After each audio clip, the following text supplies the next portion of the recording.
It's been a really, really messed up week. Some days torture, some days better. La la la, la la la.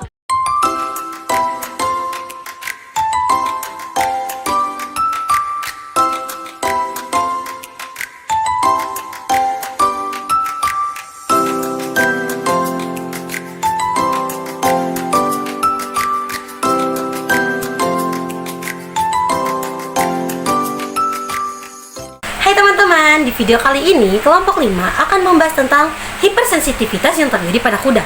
Pasti kalian belum tahu kan, apa sih hipersensitivitas itu?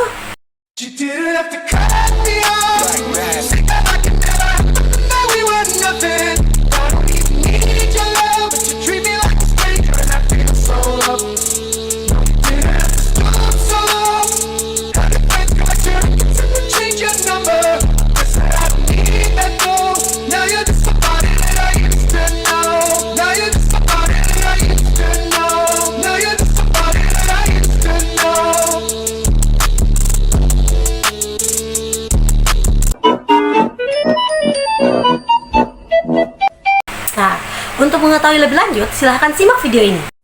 Nah, jadi hipersensitivitas tipe 1 ini adalah reaksi imun yang berlebihan yang diperantarai oleh antibodi imunoglobulin E terhadap suatu alergen. Nah, alergen itu sendiri adalah suatu zat asing yang sebenarnya tidak berbahaya, tapi dapat memicu alergi terhadap kuda tertentu. Nah, umumnya hal ini terjadi karena kelainan genetik terhadap sel T helper, khususnya pada sel T helper 2, yang membuat sel ini terlalu reaktif terhadap alergen tertentu. Pada proses hipersensitivitas, tipe 1 ini memiliki dua tahap. Yang pertama adalah tahap sensitisasi dan tahap reaktivasi. Di tahap sensitisasi, alergen masuk ke dalam tubuh melalui saluran pernafasan, pencernaan, maupun kulit. Kemudian, sel penyaji antigen atau EPC akan memfosit dan membawanya ke kelenjar getah bening yang kemudian akan dipresentasikan ke sel T helper. Kemudian sel T helper akan berdiferensiasi menjadi sel T helper 2 yang kemudian akan mengeluarkan interleukin 4 atau IL-4 dan akan mengeluarkan interleukin 13 atau IL-13. Dan interleukin 4 dan juga 13 ini akan merangsang limfosit B untuk berubah menjadi sel plasma yang kemudian akan menghasilkan antibodi imunoglobulin E terhadap alergen tersebut.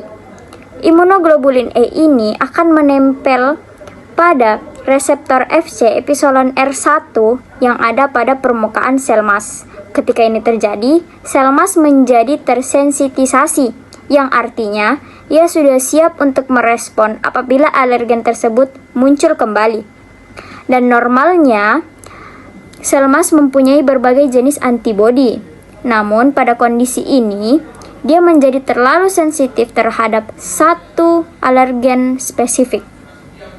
Berikut, alergen yang sama akan dikenal oleh IG yang menempel pada permukaan sel mat. Sel mat pun akan segera mengeluarkan mediator inflamasi seperti histamin dan protease. Nah, histamin ini menyebabkan vasodilatasi dan peningkatan rehabilitasi kapiler, juga bronkokonstriksi melalui ikatan dengan reseptor H1. Sedangkan protease yang bisa merusak jaringan lokal. Nah, reaksi ini sangat cepat bisa terjadi dalam beberapa menit setelah paparan. Selain mediator cepat, sel mas juga mengeluarkan leukotrin dan sitokin. Leukotrin menyebabkan kontraksi otot saluran napas, sementara sitokin menarik sel imun lain ke lokasi. Efek ini terjadi 6-24 jam setelah paparan. Manifestasi klinisnya antara lain yaitu urtikaria atau biduran, asma, dan gejala gastrointestinal seperti mual, muntah, dan diare, terutama jika alerginya berasal dari makanan.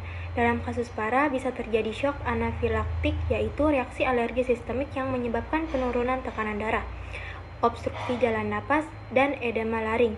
Ini kondisi gawat darurat. Untuk mengetahui apakah kuda tersebut mengalami hipersensitivitas tipe 1, kita bisa lakukan dengan dua cara. Cara pertama yaitu tes tusuk kulit. Caranya ialah alergen ditusukkan sedikit pada kulit, kemudian kita amati apakah timbul reaksi inflamasi atau tidak. Cara kedua yaitu terapi. Terapi yang bisa kita gunakan ada dua. Satu, antihistamin. sebagai antagonis reseptor H1 untuk menghambat efek histamin. Yang kedua itu kortikosteroid seperti dexamethasone untuk mengurangi peradangan dan infiltrasi seluler. Demikian penjelasan mengenai hipersensitivitas tipe 1. Semoga bermanfaat bagi kita semua dan teman-teman sekalian. Sampai jumpa di video berikutnya. Wassalamualaikum warahmatullahi wabarakatuh.